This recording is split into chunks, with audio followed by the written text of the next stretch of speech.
नमस्ते दोस्तों, GST crash course में आपका स्वागत है। जीएसटी का मतलब है गुड्स एंड सर्विसेज टैक्स, जिसे हम वस्तु और सेवा कर कहते हैं। ये अब पुलिस कांस्टेबल 2036 एग्जाम की तैयारी विद्यार्थियों के लिए GST one shot revision video बेहद महत्वपूर्ण है। जीएसटी या वस्तु एवं सेवा कर को समझना बहुत जरूरी है। हाँ, ये क्रैश कोर्स मेरी तैयारी में बहुत मदद करेगा। इस वीडियो में गुड्स एंड सर्विसेज टैक्स यानी जीएसटी वस्तु एवं सेवा कर को आसान हिंदी भाषा में क्रैश कोर्स स्टाइल में पढ़ाया गया है, ताकि यूपी पुलिस कांस्टेबल एग्जाम में जीएसटी से जुड़ा कोई भी क्वेश्चन गलत न हो। ये टॉपिक थोड़ा बोरिंग है, लेकिन आपको धैर्य रखना होगा और शुरू से लेकर लास्ट तक पूरा देखना होगा। इसे मैंने साइकोलॉजिकली कहानी स्टाइल में ऐसे डिजाइन किया है कि जीएसटी अपने आप तैयार हो जाएगा। अगला वीडियो चाहिए तो नीचे कमेंट करके बताओ, तभी लेकर आऊंगा। So are you ready? तो आज का हमारा विषय है जीएसटी, मतलब वस्तु एवं सेवा कर। और हमारा मिशन बहुत साफ है। मिशन ये है कि हम इन नोट्स के हर एक तथ्य, हर नियम और जो एग्जाम ट्रिक्स हैं उन्हें इतनी गहराई से समझेंगे कि परीक्षा में जीएसटी का कोई भी सवाल बस चुटकियों में हल हो जाए। एकदम सही। तो चलिए इसे थोड़ी आसान भाषा में डिकोड करते हैं। कल्पना कीजिए कि कोई इंसान अपने दोस्तों के साथ सिनेमा हॉल में फिल्म देखने जाता है। ठीक है। वो टिकट खरीदता है और उस टिकट की कीमत में ना एक अच्छा खासा टैक्स जुड़ा होता है। हाँ, बिल्कुल जुड़ा होता है। लेकिन अगर तकनीकी रूप से देखा जाए तो सरकार ने वो टैक्स सिनेमा हॉल के मालिक पे लगाया था, पर असलियत में हुआ क्या? मालिक ने बहुत ही चतुराई से उस टैक्स का बोझ उस इंसान की जेब पर डाल दिया। बिल्कुल। और हमारे पास जो आज के स्रोत हैं उसमें इस स्थिति के लिए एक बहुत ही मजेदार लाइन लिखी है। मतलब लिखा है, तू प्यार है किसी और का, तुझे चाहता कोई और है। अरे वाह। हाँ, मतलब टैक्स लगा किसी और पर, लेकिन अपनी जेब से उसे चुकाया किसी और ने। ये अप्रत्यक्ष कर यानी जो इनडायरेक्ट टैक्स होता है ना, उसको समझने का सबसे बेहतरीन उदाहरण है। जिस पर टैक्स लगा वो उसे नहीं चुका रहा है, वो किसी और की तरफ खिसका रहा है उसे। बिल्कुल, वो उस बोझ को आगे ट्रांसफर कर देता है। देखिए, अर्थशास्त्र में कर मुख्य रूप से दो ही तरह के होते हैं, प्रत्यक्ष और अप्रत्यक्ष। हाँ, पहला प्रत्यक्ष कर यानी डायरेक्ट टैक्स, जैसे कि आपका इनकम टैक्स। इंसान की जितनी कमाई है टैक्स उसी को भरना है। वो अपने पड़ोसी से तो नहीं कह सकता कि भाई मेरा टैक्स तुम भर दो। सही कहा, उसे ट्रांसफर नहीं किया जा सकता। और दूसरा होता है अप्रत्यक्ष कर, जिसे ट्रांसफर किया जा सकता है, ठीक सिनेमा हॉल वाले उदाहरण की तरह। तो ये जो जीएसटी है वो यही अप्रत्यक्ष कर। हाँ, यही जीएसटी की बुनियाद है। लेकिन यहाँ एक और बेहद महत्वपूर्ण बात है जो एग्जाम में पूछी जाती है। वो क्या है? जीएसटी एक डेस्टिनेशन बेस्ड टैक्स है, मतलब गंतव्य आधारित कर। इसका सीधा सा मतलब यह है कि कोई भी सामान जहां बिकेगा या जहां उसे कंज्यूम किया जाएगा, टैक्स का असली फायदा उसी राज्य को मिलेगा। अच्छा, जरा इसे एक उदाहरण से समझते हैं। हाँ। मान लीजिए कि कोई मोबाइल फोन उत्तर प्रदेश के नोएडा में बना, ठीक है, लेकिन उसे किसी ने पंजाब में खरीदा। ठीक है। तो पुरानी व्यवस्था में क्या होता था? पुरानी व्यवस्था में जो राज्य सामान बनाता था ना, वो एक्साइज ड्यूटी के रूप में एक बड़ा टैक्स वसूल लेता था। मतलब उत्तर प्रदेश को फायदा होता। लेकिन जीएसटी के आने के बाद क्योंकि फोन पंजाब में इस्तेमाल हो रहा है, तो टैक्स का वो हिस्सा पंजाब सरकार के खाते में जाएगा। अरे, तो ये तो राज्यों के बीच पावर का एक बहुत बड़ा शिफ्ट है। बिल्कुल, और ये बदलाव जरूरी भी था। आपको पता है, 1 जुलाई 2017 से पहले भारत का कर ढांचा किसी भूल भुलैया से कम नहीं था। हाँ, मैंने पढ़ा है। 17 अलग अलग प्रकार के अप्रत्यक्ष कर लागू थे। सर्विस टैक्स, वैट, एक्साइज, और इतना ही नहीं, इनके ऊपर 23 तरह के सेस या उपकर भी लगते थे। बाप रे, 17 टैक्स और 23 उपकर। एक व्यापारी तो अपना बिजनेस करने से ज्यादा समय टैक्स के फॉर्म भरने में ही लगा देता होगा। इसीलिए इन सब को खत्म करके एक ही टोकरी में डाल दिया गया और नारा दिया गया, एक राष्ट्र, एक कर, एक बाजार। ये तो हुई भारत की बात। लेकिन अगर हम इसके थोड़े ऐतिहासिक सफर पर नजर डालें तो कुछ हैरान करने वाले तथ्य सामने आते हैं नोट से। जैसे दुनिया में सबसे पहले जीएसटी फ्रांस ने लागू किया था 1954 में ही। हाँ, ये फैक्ट बहुत बार पूछा जाता है। और भारत ने जो ढांचा अपनाया है वो कनाडा के डुअल मॉडल से प्रेरित है, और इसके ब्रांड एम्बेसडर अमिताभ बच्चन बने थे। लेकिन क्या? इन नोट्स को पढ़ते हुए एक जगह आके मेरी सुई अटक गई। यहाँ एक बहुत ही दिलचस्प बात सामने आती है। बताइए। दुनिया की सबसे बड़ी अर्थव्यवस्था मतलब अमेरिका, वहाँ जीएसटी का कोई सिस्टम ही नहीं है। ये एक बहुत ही तार्किक सवाल है। देखिए, अमेरिका का जो ढांचा है ना, उसमें राज्यों के पास बहुत ज्यादा स्वायत्तता है। मतलब उन्हें आजादी ज्यादा है। बिल्कुल।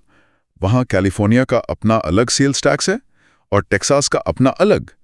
वे राज्य एक केंद्रीय कर प्रणाली में बंधने को तैयार नहीं है। अच्छा, क्योंकि इससे उनकी वित्तीय आजादी कम हो जाएगी। सही कहा।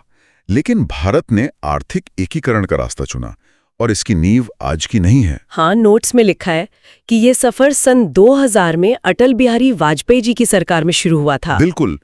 तब असीम दास गुप्ता समिति बनाई गई थी। उसके बाद 2002 से 2004 के बीच विजय केलकर समिति ने इसका ड्राफ्ट तैयार किया।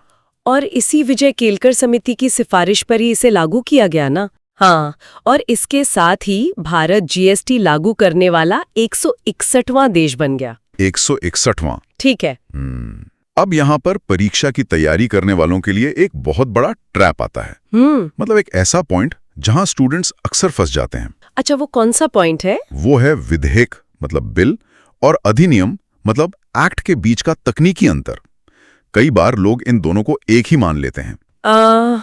इसे तो ऐसे समझ सकते हैं कि जब कोई प्रस्ताव संसद में चर्चा के लिए लाया जाता है तो वो एक कच्चे ड्राफ्ट की तरह होता है। उसे विधेयक या बिल कहते हैं। एकदम सटीक। और जीएसटी के मामले में वो कौन सा बिल था? वो 122वां संविधान संशोधन विधेयक था जो 2014 में पेश हुआ था। बिल्कुल। लेकिन कोई भी बिल तब तक कानून नहीं बनता जब तक उस पर राष्ट्रपति की मुहर न लग जाए। हाँ, और 8 सितंबर 2016 को जब तत्कालीन राष्ट्रपति प्रणब मुखर्जी ने हस्ताक्षर किए तब जाके वो अधिनियम बना। और वो नंबर क्या था? 101वां। तो विधेयक 122वां और अधिनियम 101वां। ये सच में कंफ्यूजन वाला पॉइंट है। बिल्कुल। और राज्यों के लागू करने के क्रम पर भी ध्यान देना चाहिए। इसे लागू करने वाला देश का पहला राज्य असम था और दूसरा बिहार। हाँ, लेकिन एग्जाम के लिए जो सबसे अहम है वो ये कि उत्तर प्रदेश इसे लागू करने वाला 9वां राज्य था। यूपी 9वां राज्य था। ये यूपी पुलिस एग्जाम वालों को तो रट लेना चाहिए। बिल्कुल। और सबसे अंत में 2019 में इसे जम्मू कश्मीर में लागू किया गया है। तो अब जब कानून बनी गया है तो ये काम कैसे करता है? क्योंकि हमने अभी ड्यूअल मॉडल की बात की थी, मतलब केंद्र और राज्य दोनों का हिस्सा होगा।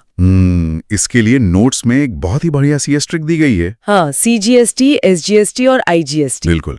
सी का मतलब है सेंट्रल जीएसटी जो केंद्र के पास जाता है और एस का मतलब है स्टेट जीएसटी जो राज्य के पास जाता है। तो मान लीजिए किसी व्यापारी ने राज्य के भीतर ही व्यापार किया, मतलब लखनऊ का सामान कानपुर में बिका, तो बिल पर जो टैक्स लगेगा वो आधा केंद्र को सीजीएसटी के रूप में और आधा उसी राज्य को एसजीएसटी के रूप में जाएगा। और केंद्र शासित प्रदेशों में एसजीएसटी की जगह यूटीजीएसटी लगेगा। बिल्कुल सही। लेकिन अगर सामान लखनऊ से निकलकर सीधे पंजाब चला गया तब क्या होगा? यहीं पर इस ट्रिक का तीसरा हिस्सा आई मतलब आईजीएसटी काम आता है। इसे इंटीग्रेटेड जीएसटी कहते हैं।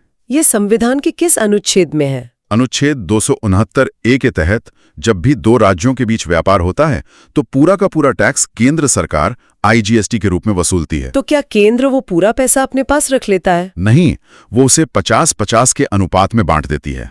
आधा खुद रखती है और बाकी का आधा उस राज्य को भेज देती है जहां सामान बिका है। अरे, ये तो वही डेस्टिनेशन बेस्ड वाला नियम हो गया जिसकी हमने शुरुआत में बात की थी। बिल्कुल सही पकड़ा आपने। ये ढांचा तो बहुत तार्किक लगता है, लेकिन नोट्स में एक शब्द है कैस्केडिंग इफेक्ट, मतलब टैक्स पर टैक्स लगना। हाँ, ये पुराने सिस्टम की सबसे बड़ी बीमारी थी। तो मैं ये समझना चाहती हूँ कि इसे इनपुट टैक्स क्रेडिट या आईटीसी के जादू ने कैसे ठीक किया? इसे समझने के लिए थोड़ा पुराने सिस्टम को देखते हैं। पहले क्या होता था कि फैक्ट्री में कोई सामान बना तो उस पर एक्साइज ड्यूटी लग गई। ठीक है। अब जब वो सामान होलसेलर के पास गया तो उसने अपनी कीमत बढ़ाई और फिर पूरे दाम पर वैट लग गया। मतलब जो टैक्स फैक्ट्री में दिया जा चुका था उस टैक्स वाले हिस्से पर भी फिर से टैक्स लग गया। बिल्कुल। इससे आम इंसान के लिए चीजें बहुत महंगी हो जाती थी। ओहो, तो इस नई व्यवस्था में ये आईटीसी कैसे काम करता है? नोट्स में दिए गए इनवॉइस वाले उदाहरण से समझते हैं। मान लीजिए एक दुकानदार ने फैक्ट्री से 1000 रुपए का कोई सामान खरीदा। ठीक है, 1000 का सामान। और उस पर उसने 100 रुपए टैक्स चुकाया। ये 100 रुपए उसका इनपुट टैक्स है। अब वो अपनी दुकान पर उस सामान को 1500 रुपए में बेचता है। तो अब वो ग्राहक से टैक्स लेगा? हाँ, इस बार वो ग्राहक से 150 रुपए टैक्स वसूलता है। ये उसका आउटपुट टैक्स है। तो अगर पुराना सिस्टम होता तो वो व्यापारी पूरा का पूरा 150 रुपए सरकार को दे देता और वो पुराना 100 रुपए भी पानी में गया। एकदम सही। लेकिन आईटीसी व्यवस्था में व्यापारी सरकार से कहता है कि देखिए, ग्राहक से मैंने 150 रुपए टैक्स लिया है, लेकिन सामान खरीदते वक्त 100 रुपए में पहले ही चुका चुका हूं। तो वो 100 रुपए का क्रेडिट मांगता है। हाँ, तो सरकार कहती है कि ठीक है, आपको पुराने 100 रुपए का क्रेडिट मिल गया, अब आप हमें सिर्फ बचा हुआ 50 रुपए दे दीजिए। अरे वाह, मतलब 150 माइनस 100 सिर्फ 50 रुपए। इससे तो टैक्स पर टैक्स लगने की वो चेन ही टूट गई। बिल्कुल, चीजें सस्ती होती हैं और व्यापारी टैक्स चोरी करने के बजाय पक्के बिल का इस्तेमाल करना पसंद करते हैं। ये तो वाकई एक शानदार व्यवस्था है। और टैक्स चोरी रोकने की बात चली है तो यहाँ ई-वे बिल का जिक्र करना भी बहुत जरूरी है। हाँ, जो 1 अप्रैल 2018 से लागू हुआ था। बिल्कुल। नोट्स के हिसाब से अगर कोई भी 50,000 रुपए से ज्यादा का सामान ट्रांसपोर्ट से भेज रहा है तो उसके पास ये इलेक्ट्रॉनिक बिल होना अनिवार्य है, ताकि रास्ते में कोई हेराफेरी ना हो सके। सही बात है। अच्छा, व्यवस्था कितनी भी अच्छी हो, उसे चलाने के लिए एक कंट्रोल रूम की जरूरत तो होती ही है। और यही काम जीएसटी परिषद या जीएसटी काउंसिल करती है। संविधान के अनुच्छेद 279A में इसका स्पष्ट प्रावधान है। 12 सितंबर 2016 को इसकी स्थापना हुई थी ना? हाँ, और इसका मुख्यालय नई दिल्ली में है। इस परिषद की कमान हमेशा केंद्रीय वित्त मंत्री के पास होती है, जो इसके अध्यक्ष होते हैं। पहली अध्यक्ष अरुण जेटली जी थे और वर्तमान में निर्मला सीतारमण जी हैं।